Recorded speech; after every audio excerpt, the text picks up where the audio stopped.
No puedes destruirlo, no puedes huir de él, y si lo ves, probablemente ya sea demasiado tarde.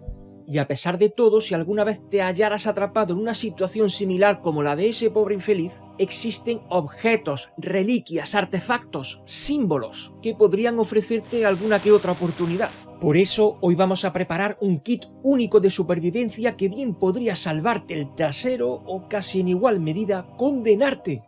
Así que te advierto que tendrás que usarlo con suma precaución. Presta atención a todas mis advertencias. Mi nombre es Francisco Javier Olmedo, soy escritor de narrativa de horror cósmico y hoy vamos a hablar de 13 artículos indispensables para sobrevivir en el universo Lovecraftiano. Propuesta. Antes de exponer los 13 artículos que tengo intención de presentaros a lo largo del capítulo de hoy, me gustaría antes poneros a prueba. Pausad el vídeo por un momento y escribid en un comentario 3 artículos que creáis que serían interesantes en introducir en este kit. A ver en cuántos coincidimos. Una pista: para escapar de los convencionalismos, el Necronomicon no va a estar en mi lista. Comenzamos con el polvo de Ibn Ghazi. Ya sabemos que no todos los enemigos del hombre en los mitos de Cthulhu son visibles. Algunos se esconden en las vibraciones de otras dimensiones y otros se ocultan tras velos psíquicos que ciegan nuestros sentidos. Pues el polvo de Ibn Ghazi es una de las pocas herramientas que nos permiten romper ese velo. Mencionado en pasajes selectos del Necronomicon, este polvo tiene la capacidad de revelar lo invisible. Al arrojarlo en el aire, preferiblemente en un lugar cargado de tensión psíquica o donde se sospeche la presencia de entidades no corpóreas, cualquier cosa que se oculte será revelada, aunque sea parcialmente. Es especialmente útil contra criaturas invisibles como los vampiros estelares o contra seres psíquicos como los Yoigor, o incluso contra entidades de naturaleza sónica como el mismísimo Trunembra. Sin embargo, su efecto es tan brutal como fugaz. La realidad se retuerce ante los ojos del testigo y lo que se muestra rara vez es soportable para la mente humana. Numerosos investigadores han quedado mudos, ciegos o en coma tras emplearlo sin la debida preparación, y es que no cabe duda que el polvo de Ibn Ghazi resulta un instrumento muy útil para su portador, pero usarlo exige una gran dosis de sangre fría, entrenamiento mental y sobre todo la voluntad de enfrentarse a lo que no debería poder contemplarse. Seguimos ahora con el horror de arcilla. Nadie que haya sostenido alguna vez en sus manos una estatuilla de Cthulhu va a poder volver a dormir tranquilo. Estas figuras talladas en piedra negra, basalto o jade no son simples ornamentos, representan al mismísimo Cthulhu, el gran soñador y fuente de infinitas pesadillas. El estilo de la estatuilla no corresponde a ninguna cultura humana conocida, y su mera presencia ya es suficiente para percibir una poderosa sensación de gravedad, como si fuera el fragmento de una mitología alienígena que se ha filtrado en nuestro mundo. Se dice que aquellas personas que la poseen comienzan a tener pesadillas sobre ciudades sumergidas, sobre cantos en lenguas inhumanas, y sufren de una opresiva sensación de que algo muy antiguo está a punto de despertar. Las visiones suelen centrarse en una ciudad con ángulos imposibles, relief, que se eleva y se hunde siguiendo mareas que no responden a la física terrestre, y quienes han intentado destruir estas figuras, enterrarlas o abandonarlas, han descubierto con horror que siempre reaparecen, que te persigue en los sueños, que no se puede olvidar. En algunas sociedades secretas, estas esculturas son consideradas objetos sagrados, mientras que en otras son enterradas bajo toneladas de piedra, en un intento desesperado de sellar su influencia. Se han encontrado enterradas en templos derruidos, en cuevas sin salida o incluso en tumbas selladas junto a cadáveres deformes que aún sostienen la figura con una devoción imposible. Y sin embargo, no todo en ellas es negativo. No en vano se vuelve un elemento fundamental de nuestro kit de supervivencia. En más de un caso documentado, algunos investigadores han utilizado la estatuilla para anticipar la actividad onírica de Cthulhu y de sus seguidores. Cuando la figura comienza a emitir calor, vibrar imperceptiblemente o afectar el sueño de su portador con pesadillas más intensas, suele ser un indicio claro de que un culto activo está intentando despertar al primigenio. De hecho, la Fundación Wilmarth, que ya sabéis por el capítulo pasado del Mitonauta que le dedicamos por completo a esta organización, que ya sabemos que es una especie de Men in Black, pero en los mitos de Cthulhu, pues dispone de una de estas esculturas, y gracias a esta ha llegado a salvar un montón de vidas. Además, en condiciones muy específicas y con un entrenamiento mental adecuado, se ha logrado incluso canalizar las visiones hacia un estado de lucidez onírica, desde donde el portador puede explorar la ciudad sumergida de R'lyeh sin perder la cordura. Aunque esto solo lo han logrado unos pocos, y ninguno de ellos ha vuelto a ser el mismo. A pesar de todo, sí quiero advertiros que si alguna vez encontraréis alguna, no es recomendable contemplarla durante mucho tiempo. Y no es porque, como algunas personas han comentado, lleváis la sorpresa de que parece que su forma varía ligeramente a medida que la observamos, sino porque no sabes si por la noche, al cerrar los ojos, acabarás soñando tú con Cthulhu o Cthulhu contigo. Continuamos ahora con un escapulario con el signo amarillo.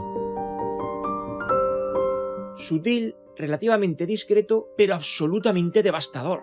El signo amarillo, emblema del rey de amarillo y de la secta de Astur, actúa como una semilla psíquica que se implanta en la mente con solo ser percibido. Tiene la ventaja de que no necesita ni ritual ni invocación, basta con contemplarlo. Quienes se exponen a él voluntaria o accidentalmente comienzan a experimentar una sutil pero progresiva deformación de la realidad. Los sueños se contaminan con imágenes de la ciudad de Carcosa, donde los soles negros nunca se ponen y donde el lago Ali refleja paisajes que ningún hombre ha pisado. Allí, siempre al fondo, se alza la silueta del rey, una figura vestida con harapos dorados cuya máscara nunca cambia de expresión porque no tiene rostro. Y en realidad ni siquiera es necesario contemplarlo con los ojos por primera vez. Bastaría con leer ciertas obras como la infame representación teatral del Rey de Amarillo para comenzar a percibirlo en paredes, en espejos o durante los sueños. El contacto prolongado con el signo no solo afecta al estado emocional, altera el sentido de identidad, confunde los recuerdos y rompe las fronteras entre la percepción subjetiva y la locura absoluta. Por tanto, qué mejor barrera contra los indeseables que adornar tu pecho y tu espalda con un escapulario que no puede ser contemplado. Muchos de los que han sido marcados por él creen estar todavía en el mundo real, cuando ya han cruzado los umbrales de la obra eterna, convirtiéndose en personajes atrapados en un acto sin fin. Porque nadie posee el signo amarillo, es el signo el que termina poseyendo a quienes lo contemplan. Por tanto, si en tus sueños empiezas a oír el rumor de unas trompetas extrañas y lejanas y ves un lago inmóvil que refleja 2 lunas llenas, puede que ya sea demasiado tarde. Y continuamos con un pergamino con el ritual Sa'aa Ma'aa y las instrucciones para dibujar el pentáculo de los planos. Entre los pocos métodos que el ser humano tiene para protegerse de las entidades más poderosas y aterradoras de los mitos de Cthulhu, uno de los más destacados por su rareza y sobre todo por su eficacia sería el ritual Sa'aa Ma'aa. Este ensalmo es una fórmula arcana considerada como último recurso y definitivo contra los seres más poderosos de la cosmogonía lovecraftiana, reservado solo para enfrentamientos en los que ningún otro objeto ha resultado suficiente. El ritual en sí no es meramente vocal, implica la disposición de 8 signos, cada uno con una función defensiva específica que al combinarse forman una barrera contra influencias extradimensionales a la que se conoce como el pentáculo de los planos. Curiosamente, es especialmente eficaz contra el dios exterior Daoloth, cuya mera manifestación descompone la realidad y desfigura el espacio. El ritual Sa'aa Ma'aa, si se ejecuta correctamente, no solo puede estabilizar la zona de conjuración, sino que mantiene la coherencia dimensional durante una invocación peligrosa. Por ejemplo, algunos lo han usado para contener parcialmente a una criatura, permitiendo su ingreso controlado en nuestra dimensión sin que colapse el entorno. De hecho, una teoría apunta a que el acceso abortado de Yog-Sothoth a nuestra dimensión en el incidente de Sentinel Hill descrito en El horror de Dunwich bien podría haber sido ejecutado mediante el ritual Sa'aa Ma'aa. Se rumorea que existe una última línea del ensalmo que otorga protección absoluta, pero nadie entre los humanos la conoce debido a que aparece mencionada de forma críptica en el grimorio conocido como las Revelaciones de Glaaki. La preparación debe ser precisa. Cualquier error en la entonación, en la disposición del pentáculo o en la ubicación de los signos puede resultar fatal. Y aunque sus efectos son poderosos, no debemos olvidar que se trata de una medida desesperada. Nos toca ahora descubrir el amuleto de Chaunarfaun. Pocas reliquias irradian una sensación tan visceral de rechazo como este amuleto. Forjado en piedra antigua y cubierto con runas imposibles de clasificar, el amuleto ha sido encontrado junto a estatuas de veneración a Chaunarfaun, esa gigantesca deidad vampírica elefantoide de los Himalayas. Y en realidad no se trataría de un artefacto de protección tradicional, porque en lugar de repeler, sintoniza. Quien lo porta entra en una especie de vínculo con la presencia de Chaunarfaun. Durante ese lazo, el portador puede caminar entre sus siervos sin ser detectado e incluso resistir brevemente su influencia. Algunos han llegado a comunicarse con la entidad durante rituales a través del amuleto como canal. Sin embargo, el precio es elevado. La esencia de Chaunarfaun se filtra lentamente hacia el portador, hasta que con el tiempo el usuario puede terminar sufriendo cambios físicos como el endurecimiento de la piel o incluso el crecimiento de extremidades no humanas. En realidad actuaría principalmente como un elemento de protección específico contra el dios elefante y sus servidores, los Miri-Nigri, pero en realidad a un coste no mucho menor que enfrentarlos directamente. A continuación tendríamos un anillo con un sello del símbolo arcano. El símbolo arcano es uno de los elementos más antiguos, eficaces y enigmáticos que cualquier investigador de lo oculto debería llevar consigo. Su forma varía en los diferentes relatos. A veces se representa como una estrella de 5 puntas con un ojo flamígero en su interior, mientras que otras veces se aprecia como una forma alargada parecida a una rama. Esta discrepancia de apariencia nace fruto de que si bien Lovecraft lo ideó originalmente con la forma de rama, fue más adelante con las aportaciones póstumas a los mitos de Cthulhu que terminó con la forma con la que usualmente la reconocemos. El símbolo arcano actúa como un sello protector, aunque en realidad no repelería cualquier tipo de amenaza como si puede que algunos crean, pero sí se muestra muy eficaz contra ciertos horrores específicos, como los profundos, los Bayaki, las semillas informes de Sazokua, así como otras criaturas pertenecientes a razas menores. Para todos ellos actuaría como un campo de repulsión, y aunque no sería una barrera del todo invulnerable, sí podría impedir que se aproximaran durante los primeros segundos críticos, esos que deciden si escapas o no. Aunque en forma de anillo es sumamente práctico, el símbolo arcano se ha utilizado también trazado con tiza en el suelo, esculpido en piedra, colgado del cuello y un largo etcétera. Es un hecho que algunos expertos recomiendan colocarlo en las entradas de los domicilios cuando se sospecha de actividad ritual cercana. Otros más extremos lo llevan tatuado en la piel, convencidos de que así su alma será menos visible para aquellos que se alimentan de ella. Pero ignoran que lo importante no es solo poseerlo, sino también cómo activarlo. Y es que su eficacia se incrementa si el usuario lo dibuja mientras recita una letanía de protección muy específica, tratando esa práctica como un ejercicio de fe contra la oscuridad. Y aún así no lo garantiza del todo, porque ya sabemos que en los mitos de Cthulhu la fe rara vez es suficiente.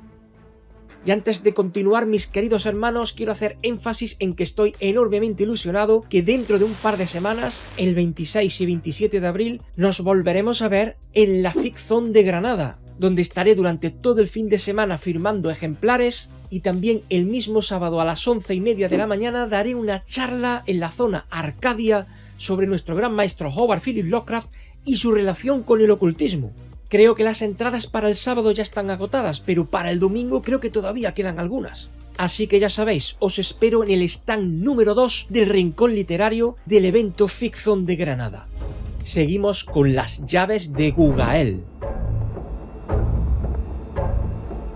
Mencionadas solo de forma críptica en el grimorio conocido como el Cultes des Ghoules, las llaves de Gugael no tienen una forma fija ni tampoco una naturaleza del todo física. Algunos afirman haberlas visto como pequeñas piezas metálicas que vibran en la oscuridad, otros como llaves clásicas con fractales en su término que solo pueden captarse en estados alterados de conciencia. Estas llaves permitirían abrir, por ejemplo, umbrales sellados por entidades antiguas, o trampas dimensionales, o accesos a planos donde el tiempo se curva sobre sí mismo. En teoría podrían incluso abrir las puertas que mantienen encerrado a Cthulhu en R'lyeh. En las manos adecuadas podrían servir para escapar de situaciones imposibles como habitaciones selladas mágicamente, túneles temporales o prisiones oníricas. Pero como ya sabemos, todo portal es bidireccional y no siempre se puede elegir lo que entra o sale. Usarla sin una preparación adecuada equivaldría a desatar el contenido de un sarcófago cósmico.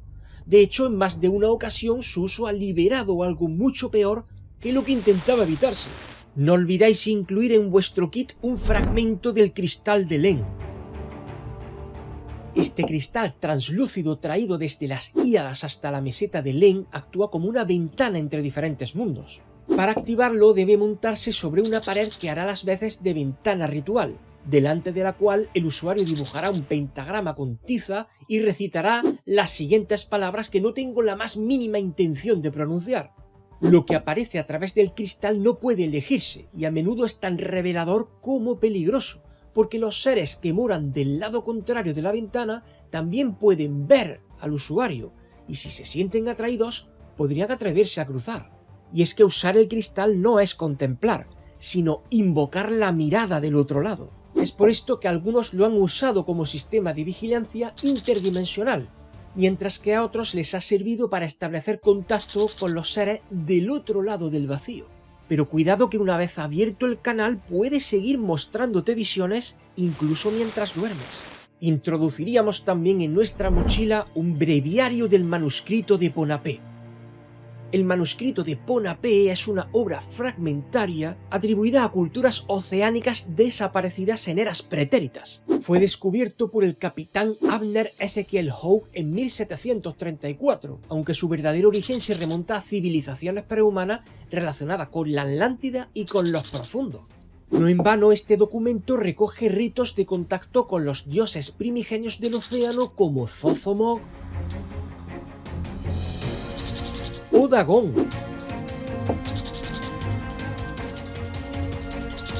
Y ubica geográficamente y con extrema precisión localizaciones como la urbe sumergida de Yantelei, la morada de los profundos, o la misma ciudad de R'lyeh, donde descansa el Gran Durmiente. Y es que el manuscrito de Ponapé no es una simple guía ceremonial. Algunos pasajes son auténticos protocolos de comunicación con entidades submarinas cuyos nombres se resuelven prohibidos incluso entre los más avezados cultistas. El manuscrito posee cierto tono polivalente. Hay secciones que parecen invocaciones, otras suenan como plegarias de sumisión y algunas directamente son mapas astrales que solamente pueden ser interpretados durante experiencias oníricas. Su lenguaje es críptico, lleno de metáforas náuticas y cantos repetitivos cuya lectura hacen a uno exponerse a los susurros de los abismos oceánicos. Aunque la traducción conocida, parcial e incompleta, ha sido utilizada por cultos actuales para intentar despertar a los servidores naturales de Cthulhu, que ya sabéis que son las semillas estelares, también puede ser usado para lo contrario, por lo que no estaría de más hacerse con un breviario que contuviera los sortilegios más apropiados para casos como este. Eso sí, el simple hecho de leer algún fragmento de los manuscritos implica terminar en el radar de tales entidades y de sus secuaces, así que hay que hacer todo lo posible por usarlo solo en situaciones límite. Algunos fragmentos han sido confiscados por la Fundación Wilmarth y trasladados a la Universidad de Miskatonic, aunque se rumorea que al menos una copia completa se conserva en la isla de Ponapé bajo custodia ritual. Seguiríamos ahora con el cuenco de Canyan. Procedente de la ciudad subterránea de Canyan, este cuenco de obsidiana negra resulta una herramienta de revelación mental. Lleno con un líquido viscoso rojizo, muy posiblemente sangre transmutada de Sazocua, el cuenco permite a quien bebe de él acceder a memorias ancestrales. Pero no se trataría de memorias humanas, serían retazos históricos vividos por razas anteriores, como los habitantes de Canyan los chocho, los boormis, los antiguos y un largo etcétera. Beber del cuenco implicaría absorber experiencias que superarían nuestros 5 sentidos. Se podrían ver colores que no existen, olfatear olores imposibles, escuchar pensamientos nacidos de mentes multidimensionales, y muy a menudo se siente una poderosa presencia que observa desde el otro lado del tiempo. El ritual requiere soledad absoluta, ayuno prolongado y una plegaria recitada en un dialecto olvidado. Los efectos varían según la fortaleza mental del bebedor. Algunos entran en trance, otros convulsionan, unos pocos alcanzan un entendimiento superior, y hay quienes simplemente no vuelven a despertar. Y porque los resultados suelen ser más negativos que positivos, hay quienes afirman que el cuenco es más una trampa que una herramienta de protección. No estaría de más hacerse también con una lente de Yith. La gran raza de Yith, famosa por sus viajes temporales mediante el intercambio mental, dejó atrás ciertos artefactos tecnológicos de incalculable valor. Uno de los más importantes es la lente de Yith. Esta lente de geometría poliédrica imposible permite al observador atisbar líneas temporales futuras o pasadas y con ello alterar ligeramente el rumbo del presente. No se trata de ver el futuro como una predicción, sino como un cruce de probabilidades que te ofrecería cierto poder de elección. Usar la lente exige una preparación mental rigurosa. El usuario debe entrar en un estado meditativo profundo y enfocar su intención. Si el vínculo se establece, la lente mostrará proyecciones de vidas que podrían haber sido o que bien serán. Algunos las interpretan como advertencias, mientras que otros las sienten como tentaciones. En cualquier caso, la experiencia deja huella porque la percepción del tiempo se vuelve fragmentada, los sueños se llenan de ecos y la sensación de déjà vu se convierte en una tormenta constante. Varios ocultistas que la utilizaron con frecuencia terminaron por no distinguir entre lo que fue, lo que es y lo que podrá ser. Se dice que uno de ellos simplemente desapareció absorbido por una línea temporal en la que no había nacido nunca. Así que es recomendable usar este artefacto solo bajo prescripción de tu ocultista de confianza. En penúltimo lugar tendríamos el relicario de Dagón. A caballo entre las profundidades marinas del arrecife del diablo y las catacumbas ocultas bajo los templos de Innsmouth existe un objeto adorado por generaciones de híbridos profundos conocido como el relicario de Dagón, un pequeño cofrecillo decorado con símbolos desconocidos en cuyo interior se custodia una perla negra que, según los que la han visto, en su núcleo palpita una luz fría y etérea. Esta joya no posee cualidades conocidas de ataque o de defensa, pero sí disfruta de algo que podría resultar bastante más valioso, y es que te hace ser percibido por los profundos como uno de su misma especie, incluso permitiéndote respirar debajo del agua con normalidad. De hecho, cuentan las leyendas que Obed Marsh, el empresario mercante que trajo la ruina al pueblo de Innsmouth, podría haber accedido a la ciudad sumergida de Yanfelei para comerciar con los profundos gracias a los efectos de esta piedra misteriosa. A pesar de todo, está totalmente desaconsejado agarrar la perla con las manos desnudas, a no ser que estés preparado para asumir todas las consecuencias hasta el final. Y es que algunos han sentido visiones inmediatas de abismos imposibles, mientras que otros han olvidado cómo respirar fuera del agua. Incluso hubo uno que olvidó su propia lengua y solo era capaz de hablar usando el lenguaje gutural de los profundos. Y ahora sí, mis queridos hermanos, el último y más importante de todos los elementos de este kit es también el más complicado de usar. Tanto que tuvimos que dedicarle todo un capítulo del Mitonauta a explicar cómo poder usarlo sin perecer en el intento. Así que con el fin de minimizar los efectos colaterales de su uso incorrecto, ya estáis tardando en conocer el funcionamiento del trapezoedro resplandeciente. Nos vemos en este vídeo.